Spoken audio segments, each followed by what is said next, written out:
যে স্থান ভেদে কোথাও কোথাও ভারী থেকে অতি ভারী বৃষ্টি হতে পারে। আমরা এখন পর্যন্ত যেরকম অবস্থা আমরা দেখছি তাতে আজকে 12 তারিখ, আগামীকাল থেকে আমরা আশা করছি যে বৃষ্টিপাত কিছুটা বাড়তে পারে। দেশের উত্তরাঞ্চল থেকে, বিশেষ করে রংপুর অঞ্চল থেকে বৃষ্টিটা শুরু হতে পারে। এমন হতে পারে যে আগামীকাল 13 তারিখ রংপুর, ময়মনসিংহ বা রংপুর, রাজশাহী, ময়মনসিংহ এই অঞ্চলে বৃষ্টিপাতের পরিমাণটা একটু বাড়তে পারে আজকের চাইতে। আজকে যেরকম তেঁতুলিয়াতে বৃষ্টি হয়েছে 95 মিলিমিটার 24 ঘন্টায়, ঠিক আছে, হয়তোবা কালকে দেখা যাবে যে না, নট অনলি তেঁতুলিয়া, রংপুর বিভাগে বড় একটা অংশ জুড়ে কালকে বৃষ্টি হচ্ছে, ঠিক আছে। পরশুদিন 14 তারিখে হচ্ছে এমন হতে পারে যে রংপুর বিভাগ, রাজশাহী বিভাগ, ময়মনসিংহ বিভাগ এবং সিলেট বিভাগ এই অঞ্চলগুলোতে মোটামুটি 50% টু 75% এলাকায় বৃষ্টি হতে পারে। তার মানে কি এরিয়াটা বেড়ে গেল 14 তারিখে। এভাবে 15 তারিখ, 16 তারিখ, 17 তারিখ পর্যন্ত আমরা আশা করছি, এভাবে 19 তারিখ পর্যন্ত রংপুর, ময়মনসিংহ এবং সিলেট বিভাগে বৃষ্টি হবে প্রায় আপনার 51 থেকে 75% এলাকা জুড়ে বৃষ্টি হতে পারে। অর্থাৎ আমরা এটাকে বলছি অনেক জায়গায় বৃষ্টি হতে পারে। আর এই বৃষ্টিটার পরিমাণটা হতে পারে এরকম যে স্থান ভেদে কোথাও কোথাও ভারী থেকে অতি ভারী বৃষ্টি হতে পারে। এখন আমরা হচ্ছে মাঝারি ধরনের ভারী বলছি, কত মাঝারি ধরনের ভারী বলছি, 22 থেকে যদি 44 মিলিমিটার বৃষ্টি হয় তখন সেটাকে আমরা মাঝারি ধরনের ভারী বলছি। 88 মিলিমিটার পর্যন্ত ভারী বৃষ্টি, 88 মিলিমিটার পার হলেই সেটাকে আমরা অতি ভারী বৃষ্টি বলছি।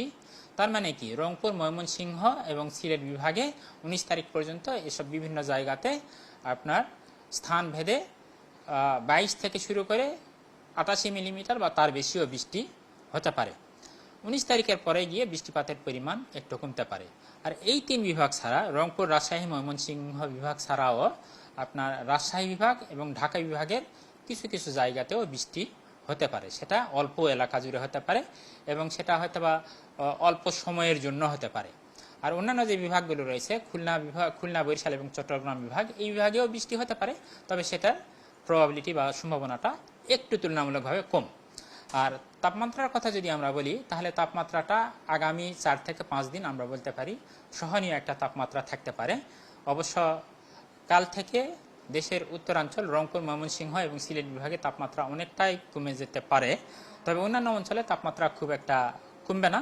এখন যেরকম অবস্থা আছে সেরকমই থাকতে পারে, কিন্তু মানুষের মধ্যে একটা ভ্যাপসা গরমের অনুভূতি থাকতে পারে। এমন হয় যে 32 ডিগ্রি সেলসিয়াস তাপমাত্রা আছে, মানুষের কাছে মনে হতে পারে যে না, এটা 32 না, এটা 36 ডিগ্রি সেলসিয়াস হতে পারে। কি জন্য? তখন বাতাসে জলীয় বাষ্পের পরিমাণটা বেশি থাকবে। বাতাসে যদি জলীয় বাষ্পের পরিমাণ বেশি থাকে তাহলে মানুষের শরীর থেকে যে ঘামটা বের হয় সেই ঘামটা বাতাসে শুকিয়ে যেতে পারে না, ফলে চামড়ার উপরে যখন সেই ঘামটা জড়ো হতে থাকে তখন মানুষের ভিতরে একটা অস্বস্তিকর অনুভূতি আপনার তৈরি হতে পারে। এটাই হচ্ছে বিষয়। আর এছাড়া আরেকটা আছে হচ্ছে আমরা শ্রীলঙ্কার অদূরে, বা আমরা বলছি এটাকে দক্ষিণ পশ্চিম বঙ্গোপসাগর এলাকায় একটা লো প্রেশার এরিয়া তৈরি হয়েছে। সেই লো প্রেশার এরিয়াটা আগামী 24 থেকে 48 ঘন্টার মধ্যে এটা আরও ঘনীভূত হতে পারে। অবশ্য এখনই আমরা সমুদ্রে কোনো সিগন্যাল দেইনি এবং সিগন্যাল দেওয়ার মতো কোনো পরিস্থিতিও তৈরি হয়নি। যদি এরকম পরিস্থিতি তৈরি হয় তাহলে আমরা সরকারের বিভিন্ন দপ্তর, পলিসি মেকিং সহ ইলেকট্রনিক, প্রিন্ট মিডিয়া এবং বাংলাদেশ আবহাওয়া অধিদপ্তরের যে ভেরিফাইড ফেসবুক আছে সেখানেও আমরা এই বিষয়গুলো আপলোড করব।